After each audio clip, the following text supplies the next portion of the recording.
T'as 20 minutes de retard là. Ouais. Il m'arrive un truc là. Quoi? Tu t'es déjà fait menacer par un mec tout nu? J'étais à Porte de la Chapelle là. Ouais. Et moi je savais pas que ce quartier... C'est tout ce qu'il y a de plus éloigné d'une vraie chapelle en fait, hein. Vraiment, si l'enfer existe, Porte de la Chapelle, c'est la salle d'attente, tu vois. Rien que le mot chapelle, c'est un piège, les bâtards, ok. Il y a rien de religieux dans ce quartier. Tu vas pas croiser Jésus là-bas. Si un mec qui vient te voir avec un verre en te disant « Bois, mon enfant, ceci est mon sang », c'est vraiment son sang, ne bois pas, ok. Tu vas te retrouver devant le vrai Jésus, il va te dire « Mais ça se voyait que c'était pas moi quand même. Tu m'as vu dans les églises quand même. Est-ce que j'ai des Air Max et un jogging Kalenji? Non !» Abrège. Il s'est passé quoi? Je suis à Porte de la Chapelle et je vois un mec sur le trottoir, je sais que je vais pas kiffer. Comment je le sais? Le mec il est debout, à poil, posé comme as. Et tu sais, moi je sais pas quoi penser à ce moment-là. Parce que moi toute ma vie on m'a dit l'habit ne fait pas... Ouais, mais quand le moine n'a pas d'habit, on fait comment? Je suis pas un expert, mais il ressemble pas au gars de la pub chaussée et au moine, tu vois. Lui, le seul fromage qu'il fait, c'est du fromage de quoi. Et je sais pas quoi penser, mais je sais qu'il faut que je fasse attention. Parce que ce genre de mec, ça peut être un peu imprévisible. Et moi, j'ai pas envie que ça parte en bagarre contre lui. Pourquoi? J'ai pas envie que ça parte en bagarre contre lui parce qu'il a pas de vêtements. Et moi, j'ai une théorie. Tu ne peux pas gagner une bagarre contre un mec tout nu. Physiquement, tu peux t'en sortir. Psychologiquement, c'est une autre histoire, ok? Parce que t'es là, tu te chiffonnes avec lui, et suffit que le mec, tu le couches pas assez vite et qu'il soit un peu ouf, il va t'attraper, il va te sauter dessus comme ça, sauf que ta tête, elle est là, et il a pas de stripes, le poteau, tu vois ce que je veux dire? Toi, t'es rendez-vous en terre inconnue, t'es là, quoi? Il te fait une minerve, t'as même pas de torticolis, cousine, tu vois, il est là, genre...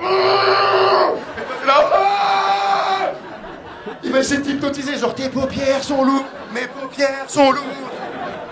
Et tu vas essayer de l'enlever comme une mèche de cheveux gênante, genre... 10 ans après, t'en parles encore à ta psy, c'est sûr et certain. Elle est là, mais expliquez-moi. Qu'est-ce qui s'est passé cette nuit-là? Et toi, t'es traumatisé, tu pleures comme un enfant, t'es là. Le monsieur, il était tout nu.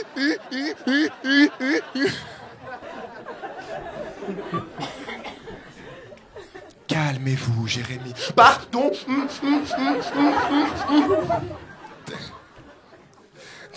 Tu peux plus pleurer comme ça, il y a un moment, tu sais, ta meuf elle vient te voir, ça va pas chérie? Je paye trop d'impôts, oh. Et bah tu vas payer des impôts sur le canapé ce soir, je te le dis. Hein. Moi en vrai c'est simple, tu veux gagner une bagarre contre moi, t'enlèves tes vêtements. Ou tu te mets à me parler en latin. J'ai trop peur des gens qui parlent latin. Ça vous fait pas peur? Moi ça me terrorise. C'est la langue maternelle de Belzébuth. Comment tu connais ce dialecte, tu vois? Parce qu'imagine on se bagarre, et je te mets une droite, bah, et tu te retournes genre... In nomine Patris et Filii Spiritus Sancti.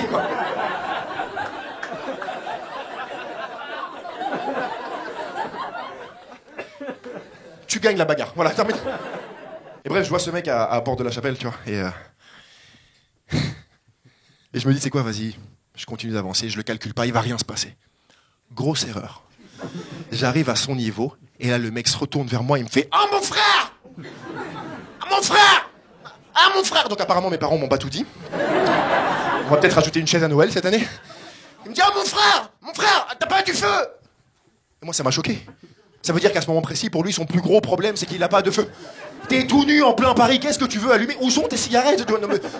Ne me dis pas où sont tes cigarettes. Moi, je pensais qu'il allait venir vers moi et me dire « Oh, mon frère, t'as pas un slip ?» Et en vrai, je lui aurais donné le mien, d'accord? Parce qu'en plus, quand un mec te demande un slip, c'est pas comme s'il te demandait de la monnaie. Tu sais, tu peux pas lui dire « Non, désolé, j'ai rien sur moi, j'ai pas... » Et il me demande pas un slip, il me demande du feu. Et moi, je fume pas, donc très gentiment, très calmement, je lui réponds « Non, désolé, mon frère, j'ai pas de feu. » Et très gentiment, très calmement, il me répond « Bah, je vais te baiser !»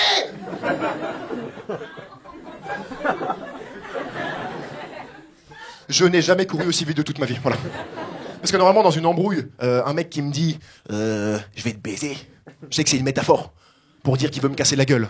Là, j'ai douté, voilà, Bien sûr, j'ai douté, il était là avec son truc, on aurait dit une compétition de nunchaku, c'était... T'as bien fait. Mais pourquoi tu m'as donné rendez-vous ici, en fait? Bah parce qu'on joue au grand point virgule, on change de salle, là. On joue au grand point virgule à partir du 6 janvier 2023, les vendredis et samedis à 21h15. C'est dans un mois. Regarde, y a même pas ton affiche. Ah, vas-y, tu sais quoi? Allez, dans un mois. Hein. Moi, je reste ici au cas où s'il y a des gens... C'est vrai qu'il n'y a pas l'affiche. Mais faudra leur envoyer la nouvelle. Elle est bien l'affiche, ouais, c'est sûr. C'est quand la tournée? C'est à partir du 1er avril. Ah ouais. Et on va où? On peut aller à Lyon? On va à Lyon, ouais. On peut aller à Marseille? On va à Marseille. On peut aller genre à Rouen? Rouen. À Bordeaux? Ouais. À Lille? Ouais. On peut aller genre peut-être même au Québec? Ça sera en août. Ok. Et on peut aller genre en Suisse? Ouais. On peut aller là? Tu veux qu'on aille là manger? Bon, bah, Allez, vas-y.